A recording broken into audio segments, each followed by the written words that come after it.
60. Our conversation with Breanna Drylie, brought to you by Marcus and Mack, a law firm representing injured people. She is on the line with us this morning, but she's a very busy lady because she's helping to get rolling with the IUP Homecoming Parade. Breanna, isn't it great just to say that there is one? It is great. I was thinking about that this morning, actually. It's actually kind of surreal to have it in person and have everybody be back. We're all really excited about that. Oh, I bet you. It's going to be so much fun just to see people gathered about and forgetting about life for a while and remembering decades past, because that's the theme this year, huh? Decades? Yes. Yep. The students, actually, that was going to be the theme for the 2020 parade, and of course that didn't happen, and they decided to keep it rolling for 2021, and that's what they're doing, decades. So what are you looking at? You're looking at recent decades, I think, right? Yeah, so they chose the 60s, the 70s, the 80s, and the 90s for their four floats. And you're telling me that you're a 90s girl, huh? Yeah, so I was born in the 80s, so the 90s, like I said, it has my heart. Your formative years. I'm trying to imagine what a float from the 90s would look like. But we know the 80s would be a whole bunch of fun, and the 60s and 70s too, and they might even be rather easy. From the 90s, though, well, you grew up then. What's that? What would be some of the highlights of a 90s float? I mean, the decades seemed kind of left it broad for them, so they all got to choose, obviously, pulled from various different types of pop culture and got to choose, what they wanted. To give you a little bit of a hint, the 90s float decided to focus on cartoons, actually. Oh, 90s cartoons. This mystery gets deeper, but I know how to solve the mystery, and that's just by looking out the window here at the radio station on Saturday, or doing what hundreds and hundreds of other people are going to be doing, standing along the parade route, watching it go by. Right. Yep. They will all be there, and they'll already have been judged, so if you watch the parade, you'll know who won which place. Yeah. So for folks who don't know, an IUP Homecoming Parade is a really, really, really big event. Give us the parameters here. It's starting when, it's going from where, and ending where? So it starts officially at 10 a.m., and it starts at 11th and Philadelphia Street. So they go all the way up to 6th Street. They wind a little bit after that, so they make a right onto 6th Street. They make another kind of right U-turn onto Church Street.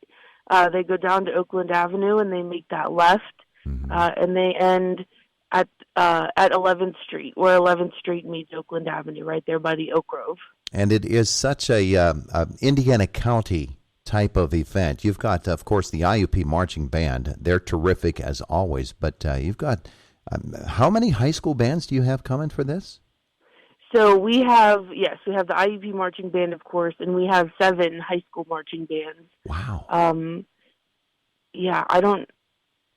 Most of the county, if not all of the county. Yeah, representing all of our Indiana County high school bands, and they're terrific musicians as well. There's nothing in a parade that I like more than listening to the band go by. So much so that I want to follow them.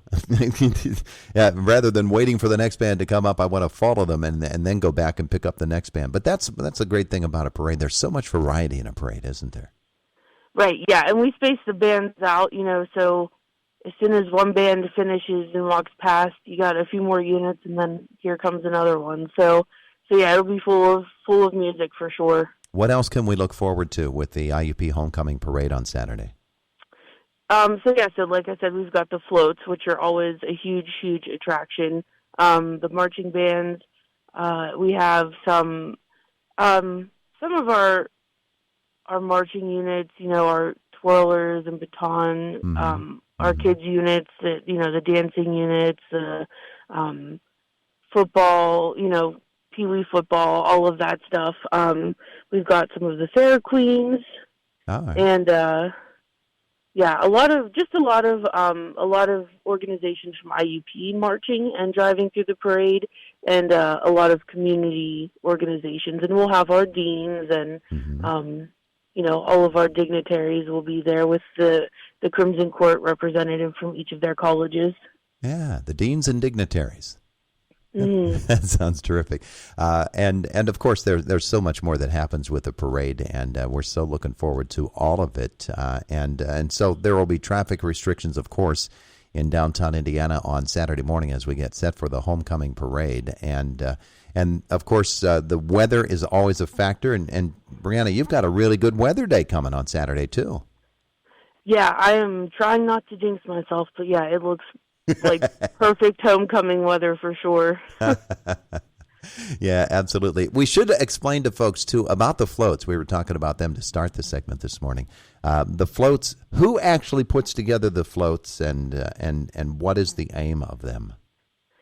So the floats are built by our students. Mostly any student organization is allowed to participate, but typically it ends up being primarily our Greek student organizations. So this year we have 20 different chapters working on the 4 floats, 5 chapters working on each float. And yeah, I mean, they start about 2 weeks out before homecoming. They build out at the barns at Mack Park. Anybody's welcome to go out there and walk through and check out the progress. But yeah, I mean, they put a lot of time and effort into the floats, building them, for the 2 weeks leading up to homecoming. I mean, we start meeting in the spring, so they've been working on this for a while. Yeah. So 10 o'clock on Saturday morning is when the floats or the parade begins, and we look so forward to it. And Breanna, thank you so much for spending some time with us here today. Is there anything else folks need to know? Obviously, they want to park in the proper place. They want to get themselves towed. That's one thing. Right. Yeah, I mean, just, we're all trying to stay safe and keep everybody healthy and have fun at the same time.